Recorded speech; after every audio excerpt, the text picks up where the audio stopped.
Hi welcome to my YouTube channel Kalyani kitchen Kadapa రుచులు. ఈరోజు వీడియోలో కడప సైడ్ చేసుకునే గుమగుమలాడే బీరకాయ వంకాయ పులకూర. నేను చేసినట్టు చేశారంటే మంచి టేస్ట్, అలాగే తొందరగా కూడా చేసుకోవచ్చు. మరి వీడియోలోకి అయితే వెళ్ళిపోదాము. స్కిప్ చేయకుండా చూడండి, మీకు అర్థమవుతుంది. స్టవ్ వెలిగించేసి బీరకాయలు వంకాయలు అన్నీ ఉడకబెట్టుకోవడానికి ఒక పాత్ర అయితే తీసుకొని అందులో ఒక గ్లాసు నీళ్ళు వేయాలి. రుచికి సరిపడా కొద్దిగా సాల్ట్, కట్ చేసి పెట్టుకున్న బీరకాయ ముక్కలు. బీరకాయ అనేది చేదు ఉంటాయి, కొన్ని టేస్ట్ చూసి చేసుకోండి. కొన్ని బీరకాయలు అయితే చేదు ఉంటాయి, మళ్ళా కర్రీ అంతా పాడైపోతుంది. తీయగా ఉన్న బీరకాయలు అయితే మనం చేసుకునే బీరకాయ వంకాయ పుల్లకూర కూడా చాలా బాగుంటుంది. పచ్చిమిరపకాయలు నేనైతే పొడవుగా కట్ చేసి వేసాను. ఒక 18 పచ్చిమిరపకాయల వరకు కట్ చేసి వేసాను. మీరు కారానికి సరిపడైతే వేసుకోవచ్చు. అలాగే ఒక 2 టమోటాలు, నాటు టమోటాలు వేసుకోండి, టేస్ట్ అనేది బాగుంటుంది. నాటు టమాటాల్లో జ్యూస్ కూడా ఎక్కువగా ఉంటుంది. కొద్దిగా చింతపండు, నాటు టమాటాలు ఆల్రెడీ పులుపు ఉంటాయి కదా, కారానికి సరిపడా చింతపండు వేసుకోవాలి. ఒక 2 వంకాయలు, మీడియం సైజు వంకాయలు అయితే పురుగులు ఏమి లేకుండా చూసుకొని ఈ విధంగా అయితే కట్ చేసి వేసుకోవాలి. ఇప్పుడు అందులో కొద్దిగా పసుపు కంపల్సరీగా వేయాలండి, లేదంటే మనకు పుల్లకూర అనేది చూడటానికి అంతగా బాగోదు. ఎందుకంటే వంకాయలు వేసాం కదా, కందిపోతాయి కాబట్టి ఒక డిఫరెంట్ కలర్లో ఉంటుంది. మనము పసుపు అనేది కొద్దిగా ఎక్స్ట్రా వేసామంటే కలర్ఫుల్గా ఉంటుంది పుల్లకూర అనేది.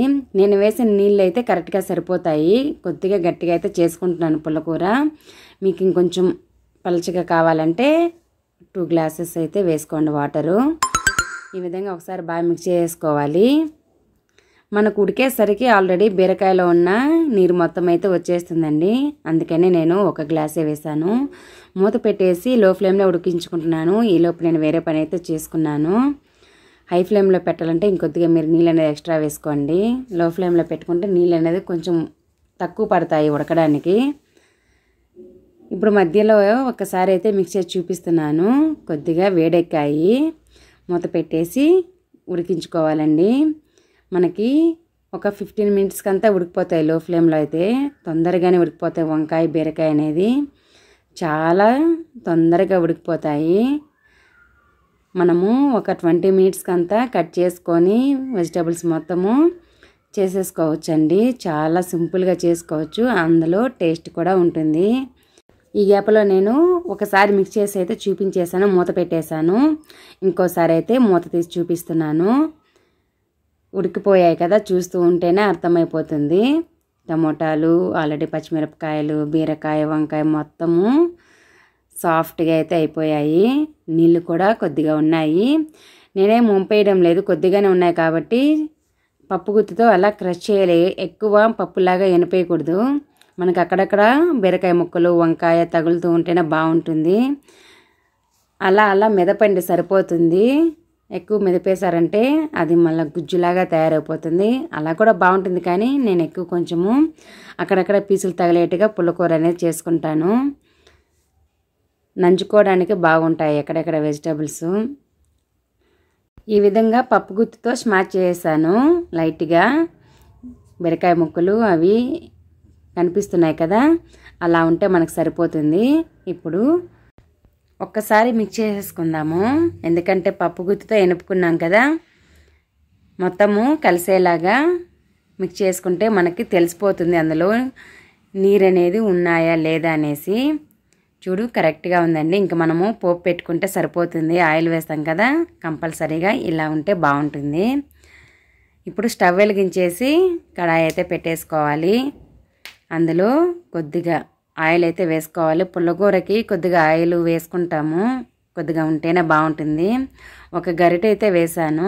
ఆయిల్ హీట్ ఎక్కిన తర్వాత పోపు దినుసులు వేసుకోవాలి. అలాగే 2 ఎండుమిరపకాయలు కంపల్సరీగా వేయాలండి. పుల్లకూరలో మంచి ఫ్లేవర్ వస్తుంది ఎండుమిర్చి.